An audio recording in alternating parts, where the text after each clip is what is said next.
Break के बाद आपका बहुत बहुत स्वागत है। तो चलिए अब हम चर्चा करेंगे टिप ऑफ द वीक की। जी, बहुत बार आप ऐसा महसूस करते हैं कि आपके जीवन में रोगों से लड़ने की क्षमता कम हो गई है, यानी आपकी इम्यूनिटी बहुत कम हो गई है, जिस कारण आप हमेशा बीमारी से ग्रस्त रहते हैं और उसी कारण आपके लाइफस्टाइल में बहुत से डिफरेंसेस आ जाते हैं, आपके डिसीजंस प्रोक्रेस्टिनेट हो जाते हैं, आप अपने जीवन को अच्छे से एंजॉय नहीं कर पाते हैं और बहुत सी ऐसी चीज़ें होती हैं जो कि पीछे रह जाती हैं और कारण रहता है आपकी सेहत। तो क्या फर्स्ट ऑफ ऑल सबसे पहले बताना चाहेंगे कि क्यों होता है?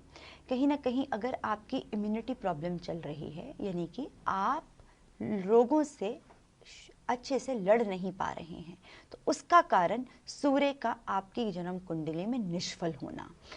क्यों होता है? सूर्य अगर आपका नीचग्रस्त है, राहु के साथ है, शनि ग्रह के साथ है, या कहीं ना कहीं सूर्य शनि की युति इकट्ठी है, तो ये आपको दिन बर दिन कमज़ोर करता है और वहीं आपको बीमारी से हमेशा ग्रस्त रहते हैं। तो क्या उपाय करेंगे? सबसे पहला उपाय, आप अपने घर में, खासकर पूर्व दिशा में अपने घर की, आप एक लाल कपड़े में गेहूं लेंगे और उस गेहूं को लाल कपड़े में बांधकर रविवार वाले दिन अपने घर में स्थापित करेंगे। अगर आप ऐसा करते हैं तो घर में आपकी जो ऊर्जा है वो भी सकारात्मक रहती है और जो इम्यूनिटी आपकी है उससे वो स्ट्रांग होती है। और वहीं गेहूं का दान अगर आप सूर्य संक्रांति पर करते हैं, खासकर मकर संक्रांति पर करते हैं, तो ये विशेष रूप से आपको अच्छा फल दे सकती है। तो चलिए दर्शकों, हमने बात करी टिप ऑफ द वीक की, अब आप हमारे साथ जानेंगे अपने प्रश्नों के उत्तर। पहला प्रश्न हमें भेजा है रोहिणी ने। उनका जन्म समय है 6:50 और जन्म तिथि जुलाई 24, 1978। वो जानना ये चाहती हैं कि उनको ज़रूरत से ज़्यादा मानसिक तनाव रहता है, जिस कारण वो अपनों से चिड़चिड़ी रहती हैं और उनके झगड़े भी बढ़ गए हैं और जीवन में कुछ भी करने का उनका मन नहीं करता है। और साथ ही वो ये भी जानना चाहती हैं, वो कुछ भी नहीं करना चाहती परंतु माँ के लिए उनका लगाव बहुत ज़्यादा है, और क्या वो अपने जीवन में कुछ ऐसा कर सकती है जिससे उनकी माँ को खुशी मिले। बिल्कुल रोहिणी, देखिए ये आपका बहुत ही खूबसूरत भाव है सबसे पहले कि आप अपनी माता जी के लिए ऐसा सोच रही हैं। और साथ ही यहाँ पर ये बताना चाहेंगे, अगर जन्म कुंडली की चर्चा की जाए तो आपकी मकर लगन की जन्म कुंडली है। जीवन के प्रति आपका जो जोश है, जीवन के प्रति जो आपका जोश है वो अभी कम है। कारण उसका ये है कि अभी आपकी शुक्र की दशा शुरुआत में आई है।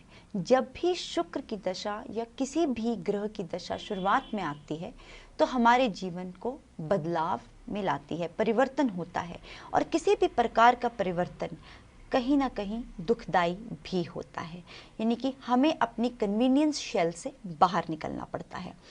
तो शुक्र में शुक्र की दशा का जो आपका समय चलेगा वो 2017 जनवरी 20 तक चलेगा। उसके बाद जो आपका मानसिक तनाव है इसमें आपके अवश्य ही कटौती होगी और उसके बाद आप अवश्य ही अपने जीवन में अच्छी उपलब्धियां प्राप्त कर सकती हैं। एक छोटा सा उपाय, आपको एक ओपल रत्न धारण करना है। ये कार्य आपको शुक्रवार को करना है और साथ ही अगर आप वृद्ध ब्राह्मण को हर शुक्रवार लगातार आपको कम से कम 6 शुक्रवार ये उपाय करना है, मिश्री का दान देना है। अगर आप ऐसा करते हैं तो विशेष रूप से जो आपके आत्म बल में कमी है और आपको मानसिक तनाव होता है इसमें आपको कटौती मिल सकती है। तो चलिए दोस्तों, अब हम चर्चा करेंगे अपने दूसरे लेटर की। दूसरा लेटर हमें भेजा है प्रीत ने।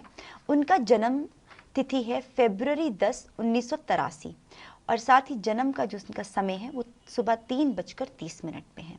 वो ये जानना चाहती हैं कि उनकी शादी का योग कब है और क्या उनकी जो शादी है वो कितनी शुभ रिजल्ट्स उनको देगी। सबसे पहले बताना चाहेंगे, आपका वृश्चिक लगन की जन्म कुंडली है। राहु की स्थिति आपकी अष्टम भाव में, राहु की महादशा आपकी चल रही है। देखिए, जब शादी की चर्चा करेंगे तो शुक्र की स्थिति देखेंगे। शुक्र आपका मंगल के साथ चतुर्थ भाव में स्थित है, तो शादी का योग ज़्यादा प्रबल आपकी जन्म कुंडली में नहीं है। और वहीं जो चंद्र और केतु की आपस में युति है वो द्वितीय भाव में है। माता का आपके साथ कुछ पास्ट लाइफ का बहुत स्ट्रॉन्ग लिंक है। जिस कारण आप अपनी माता के बहुत क्लोज हैं। बहुत से ऐसी सिचुएशंस में आप अपनी माँ से दूर जाना ही नहीं चाहती। तो सबसे पहला कारण तो यही है। और दूसरा कारण ये है कि जहाँ तक रही अच्छे वर की प्राप्ति की बात, वो जन्म कुंडली में ज़्यादा प्रबल हमें नहीं दिख रही है अभी के लिए। आने वाले समय में 2017 के बाद, मार्च के बाद जो आपकी शादी का योग है वो प्रबल है। उससे पहले आप जीवन में कुछ भी करना चाहे कर सकती हैं। परंतु एक चीज़ जो हम आपको यहाँ पर बताना चाहेंगे प्रीत, आपके जीवन में स्थिरता की कमी बहुत ज़्यादा है। यानी कि कहीं ना कहीं आपको कहीं भी कुछ कठिनाई आती है तो आप अपना रास्ता बदल देते हैं। तो आप ऐसा मत कीजिए। कुछ भी कार्य करते हैं उस पर परसिस्टेंस बना के चलिए। और जैसे ही आप अपने गोल के बहुत नज़दीक होते हो आप वहाँ से हट जाते हो। तो ऐसा मत करिए, परसिस्टेंस बना के चलिए, पेशेंस रखिए। शादी का आपका प्रबल योग मार्च 2017 के बाद अच्छा है। और वहीं अच्छे वर्ग की प्राप्ति के लिए आपको कुंडली मिलान शादी से पहले कराना ज़्यादा आवश्यक है। चलिए दर्शकों, आपने जाना अपने सप्ताह का हाल, वहीं हमने चर्चा की टिप ऑफ द वीक की, वहीं आपके प्रश्नों के उत्तर भी आपको मालूम चले। तो इस कार्यक्रम में बस इतना ही। हमें दीजिए इजाज़त। नमस्कार।